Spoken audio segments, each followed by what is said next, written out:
অর্থাৎ চিকিৎসা করার চাইতে সচেতন থাকা, সচেতন থেকে ভালো থাকাটা অনেক উত্তম।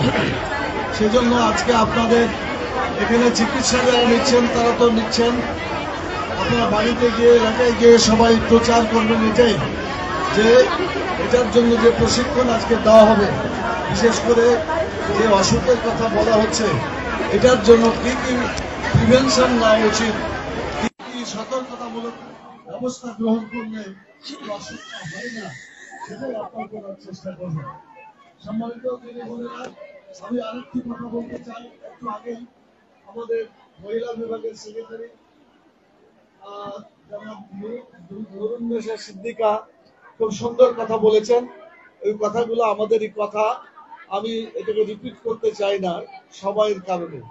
আমি একটা কথাই বলতে চাই, এটা মানুষের স্বাস্থ্যের জন্য যেমন দরকার, ঠিক একইভাবে আমাদের দেশের সকল ব্যবস্থাপনার দিক থেকে, যে কোনো দিক থেকে যদি আমরা আগেই সচেতন হই, তাহলে আমাদেরকে আর এটার জন্য কোনো চিকিৎসা নিতে হবে না, কোনো কষ্ট করতে হবে না। আমি এ প্রসঙ্গে আপনাদের কাছে বলতে চাই, রাসূল সাল্লাল্লাহু আলাইহি সাল্লাম এবং আমরাও যে দোয়াটা সবাই মিলে পড়ি, ওয়াইজা মারিজতু ফাহুয়া ইয়াসফিন, এটা কোরআন মাজিদের দোয়া। যারা অসুস্থ হয় তারা সাধারণত পড়ে, যদিও দোয়ার অনেক হাদিস আছে, সেই দোয়াগুলা পড়বেন, কিন্তু এটা কোরআন মাজিদের একটি আয়াত, ওয়াইজা মারিজতু ফাহুয়া ইয়াসফিন, যখন আমি অসুস্থ হই তখন কে ভালো করেন? একমাত্র আল্লাহ তাআলাই ভালো করেন।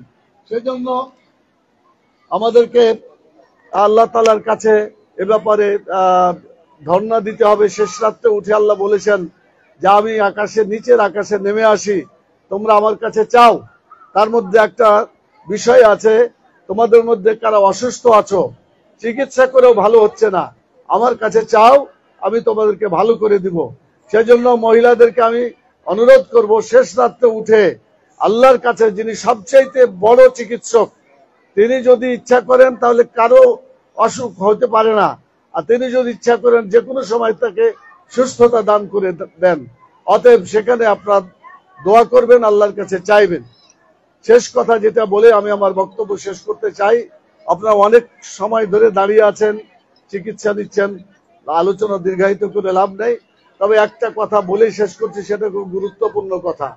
সেটা হলো, স্বাস্থ্যের ক্ষেত্রে যেমন আমরা কষ্ট পাই, ঠিক সময় মতো যদি আর চিকিৎসা করা না হয়, সময় মতো সচেতনতা যদি আমরা গ্রহণ না করি, আমাদের যেমন কষ্ট হয়, বাংলাদেশের সার্বিক অবস্থা যদি আগে থেকেই আমরা ভালো ঠিক সে ধরনের সমাধান গ্রহণ না করি, তাহলে আমরাকেও এখানে কষ্ট পেতে হবে। আমি একটা উদাহরণ দিয়ে বলতে চাই, আগামী ফেব্রুয়ারিতে নির্বাচন আসছে ইনশাল্লাহ। এখান থেকে নির্বাচন করবেন আমাদের শ্রদ্ধেয় আমিরে জামাত জনাব ডক্টর শফিকুর রহমান। তিনি বিদেশে একটু জরুরি সফরে আছেন, আপনাদেরকে উনি সালাম জানিয়েছেন। সালামের জবাবটা অনেকেই জানেন না, আমি বলে দিই। যদি কেউ আগে সালাম নেন বাইরে থেকে, তাহলে তার জবাব হবে ওয়ালাইকা ওয়ালাইহিস সালাম। বলতে পারবেন? ওয়ালাইকা ওয়ালাইহিস সালাম, মানে তোমার উপরে সালাম, যে সালাম পাঠিয়েছে তার উপরে সালাম। তো উনি এখান থেকে আগামী দিনে ইনশাআল্লাহ এদেশে কোরআনের শাসন প্রতিষ্ঠার জন্য আপনাদের এই আসন থেকে তিনি প্রতিযোগিতা করছেন। আল্লাহ তাআলা যদি কবুল করেন আর আপনারা যদি সহযোগিতা করেন, ইনশাআল্লাহ তিনি এই দেশকে একটা সুন্দর রাষ্ট্র এবং বাংলাদেশকে একটা উন্নয়নশীল মানবতা একটা রাষ্ট্র তিনি এখানে প্রতিষ্ঠা করার সক্ষম হবেন ইনশাআল্লাহ। উনি নিজে ডাক্তার, নিজে মেডিকেল কলেজ প্রতিষ্ঠা করেছেন, নিজে চিকিৎসাও মাঝে মাঝে করেন। আমিও তো তার কাছে অনেকটা চিকিৎসা মাঝে মাঝে নিই। অতএব তার জন্য আপনারা দোয়া করবেন। আর তিনি যে কাজের জন্য আপনাদের প্রতি দৃষ্টি আকর্ষণ, সেটা বলি, আমাদের নির্বাচনের আগে নির্বাচনী পরিবেশ দরকার। যদি পরিবেশ না থাকে, তাহলে ডাকাত যেভাবে টাকা দিয়ে এবং বিভিন্ন ভাবে ভোট কেন্দ্র দখল করে নির্বাচনকে ধ্বংস করে দিয়েছে, এটা যাতে না করতে পারে। আমার ভোট আমি দিব, যাকে ইচ্ছা তাকে দিব, এটার লক্ষ্যে আমাদেরকে আগামীতে পিআর পদ্ধতিতে নির্বাচন করার জন্য আমরা গণভোটের দাবি করেছি।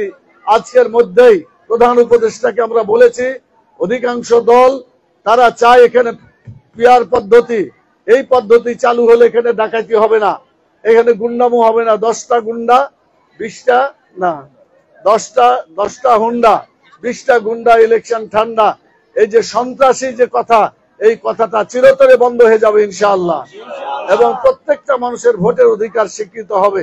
সেজন্য আমি আপনাদেরকে অনুরোধ করব, আগামী দিনে সুন্দরভাবে সকলে মিলে আমরা যাতে ভোট দিতে পারি, অধিকার আমাদের প্রতিষ্ঠা হয়, বাংলাদেশকে একটা সুন্দর ইসলামী রাষ্ট্রে পরিণত করে, যেভাবে মুহাম্মদুর রাসূলুল্লাহ সাল্লাল্লাহু আলাইহি ওয়াসাল্লাম মদিনায় ইসলামী রাষ্ট্র কায়েম করেছিলেন, এবং সেখানে এমন ব্যবস্থা করেছিলেন যে ডাক্তার পর্যন্ত যায়া তার রুগী খুঁজে পায় না। এক ডাক্তার রাসূল সাল্লাল্লাহু আলাইহি ওয়াসাল্লামের রাষ্ট্রে আসলেন, আসার পরে বসে থাকে, কিন্তু কোনো রুগী আসে না।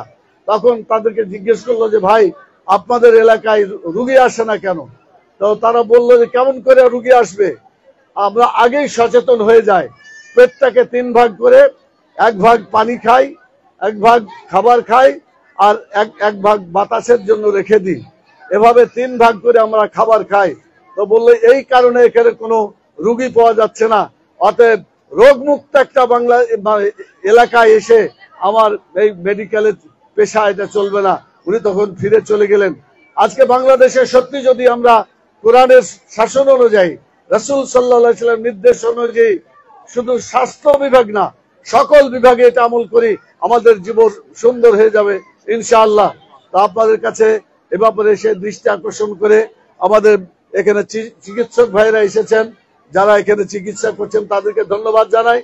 যে সমস্ত মহিলা বোনেরা আসছেন চিকিৎসা করার জন্য তাদেরকেও ধন্যবাদ জানাই। তাদের সাথে যে সমস্ত ভাইয়েরা এসেছেন, অভিভাবক সদস্য যারা এসেছেন, সকলকে ধন্যবাদ জানিয়ে এবং এই ফ্রি মেডিকেল ক্যাম্পের সাফল্য কামনা করে আপনাদেরকে অসংখ্য ধন্যবাদ জানিয়ে, আসুন আমরা কাল কিয়ামতে দুনিয়াতেও যাতে সুস্থ থাকি, মরার পরেও যাতে আমরা আরামে সুস্থভাবে জীবন যাপন করতে পারি, আল্লাহ তাআলা আমাদের সেই তৌফিক দান করুন। সবাই বলেন আল্লাহুম্মা আমিন।